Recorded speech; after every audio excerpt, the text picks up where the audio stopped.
Morning Intuitives. Thanks everybody who recently subscribed to the channel. Please like and subscribe to the channel. It helps it grow, gets to more people, potentially helps people in similar situations to the ones I describe in my videos, and that's, the whole point.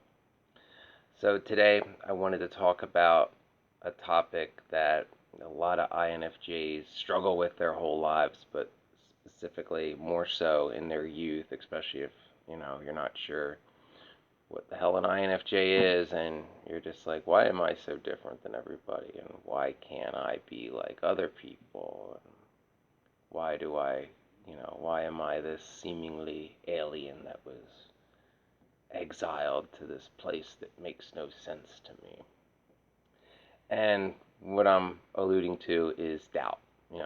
INFJs, we have a lot of doubt in ourselves.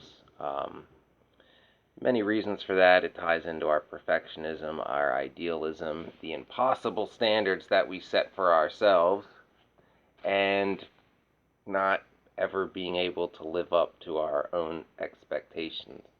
So dealing with INFJ doubt is something I've struggled with my entire life. But there are different things that cause an INFJ to have doubt, and it's something that many INFJs struggle about. I've read a few articles in the recent weeks about it, so I'm pretty confident it's not just my anecdotal experience. So there are, like I said, there are a few things that cause INFJ doubt, and there's ways to learn and accept and work through these things to at least not have yourself doubting everything. Now, I'm going to give anecdotal examples as always, but there's a twist to my anecdotal examples is, yes, this is INFJ doubt, but I also, for me, I have on top of that, having been a narcissist scapegoat most of my life, that just causes more doubt because, as you know, with narcissistic abuse, you're not allowed to be right. If you're the scapegoat, you're not allowed to be right. It doesn't matter what proof you have, what evidence you have, you're not allowed to be right, especially if you challenge the narcissist status quo. Status quo good, change bad. That is like the number one tenet of the cult of Chestertology where I grew up, which is my word for Chester County. I call it Chestertology. I'll give you one guess how I got that name. So, number one thing that can cause an INFJ doubt, idealism. We're big in it. Idealism's awesome most of the time. Alright, so INFJ types are idealist types. We see the world not what it is, but as it should be.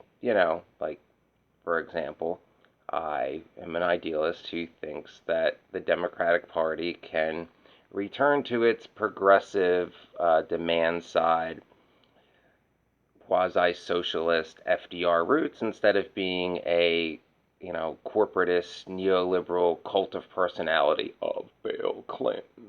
But, maybe when the boomers die. So, because of idealism, we have high expectations of ourselves and others, but ourselves even more. We hold ourselves to the absolute highest standard above all others, and it's impossible to obtain. Anyway. Everything we do needs to have deeper meaning. We want meaning in everything. INFJs, we don't do things just to do them or just to fit in. There has to be a purpose and a meaning, or otherwise we'll just be lazy and be like, why bother? I don't sit and think about something some more. Why did I say that 10 years ago? Everything we do needs to have meaning, and this idealism causes INFJs to doubt ourselves regularly. One of the biggest ones for me, am I doing all I can to make a difference? Am I doing everything I can to help people and make the world a better place? I'm frantically trying to get a nonprofit started, as you all know, but when you don't have a lot of money and you're on your own, it's a little tough to navigate, Be an army of one, I suppose. If we make a decision for ourselves, are we being too selfish? Like, if we're focusing too much on what we want instead of like the good of a collective, that causes doubt within us too, because as INFJs we never want to be that like selfish megalomaniac narcissistic type. Like, to us that would be, we constantly worry about becoming the very thing we so despise. So we'll often have doubts in the sense that, you know, am I doing the right thing? Am I selling out? Because, integrity above all else, right? I mean, at least for me, you see the name of the channel and all. Should we consider the opinions of others more? Like, and that's doubt in our own intuition, in our ability to see what is possible. And this is a real tricky one if you're from a, if you've been a victim of a narcissist, because the narcissist will always always want you to doubt yourself, because they want blind allegiance. They just want you to fall in line and be their little puppet. Like, oh, yes, I will do what you say, baby boomer. I will go be a landscaper and live in Chester County and marry somebody I don't love, because that is what you are supposed to do. I will go to the Catholic Mass because that is what you are supposed to do. I will vote Republican because that is what you are supposed to do. And, basically be an android and, just a slave to their will, sort of thing. And, you know, if you doubt your own opinions enough, you're more inclined to follow the bad advice of others, especially if they're uh, bombastic and think they're always right, and you've been beaten down to always doubt yourself and that you can never be right. All right. Now, because we're INFJs, we also really don't see black and white. We see the world through shades of gray. Uh, and others' opinions, at times do weigh heavily on our shoulders, and we'll see aspects of their opinions that may make sense. So we spend a lot of time looking for something from every perspective instead of following our own intuition, which is usually right, by the way. Can't stress that enough. That can lead us to doubt. Sometimes even when we doubt our own intuition, we'll circle back and realize that our intuition was right all along. And trust me, that is a horrible, horrible feeling. You know, I went through it. I went and got a degree I didn't really want to get, and I was right all along about it. Yeah, don't become a golf course superintendent. That's all I'm gonna say about that for now. Don't do it. At least talk to me first. I will tell you what they do not want you to know. Beware. Another big one for doubt: authenticity. Yeah, I know. I've talked about this before, but it's from a different angle, so you should probably still listen past 4 minutes and 30 seconds. It's my average view time. INFJs value authenticity, and it's important for us to be genuine. Yeah, we don't, we're really bad at lying, really bad at being fake or wearing a mask. We're definitely not natural actors. We really only know how to be ourselves. And even then, that's hard because it's a struggle for us to express how we really feel. So, we barely can pull that off most of the time, let alone trying to, quote, play a role to impress a certain person, or to get a certain person, to trick a certain person into, yeah, not our thing. And we hate that in other people and tend to call them out, because authenticity is awesome. Because of this value, we can get hurt sometimes if anyone accuses us of being fake or having secret intentions. And that's usually, that doubt in us is caused by somebody else's projection. So somebody else who is, two-faced or is plotting some grand machination will justify that in themselves and assume that everybody does that. So therefore, the INFJ must be doing it too, because it's not, it's perfectly sound, logical, and nothing wrong with an ENTP trying to deceive a ENFJ 15 years younger than him to, yeah, and the INFJ is no better, because he must be up to the same thing, because that's normal, that's status quo, that's how it works. That's just how it works. So everybody must be as fake and devious as, Mr. Charismatic, lying, rich ENFP, your ENTP. Yeah. So they'll, that'll cause doubt in ourselves because they'll assume that you'll start to assume that everybody thinks that you're up to something even when you're not. And again, projection. Perfectionism. Yeah, I've talked about that too.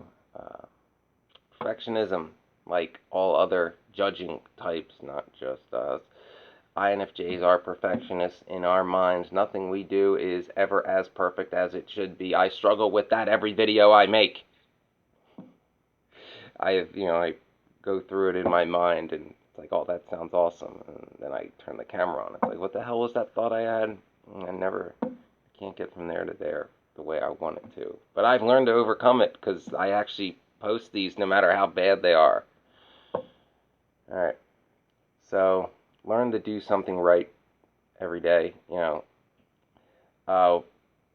This is probably the hardest hurdle for INFJs to get over when it comes to our INFJ doubt, but it's important to let go of internal perfectionism when it comes to going after what you really want in life. It's never going to be as perfect as you want it to be, but I mean, things can be close to how you imagine. My time in the Arlington County Fire Department, if you would have taken a certain, racist, sexist, nepotist bully out of the instructor ranks, it literally would have been everything I hoped it would be.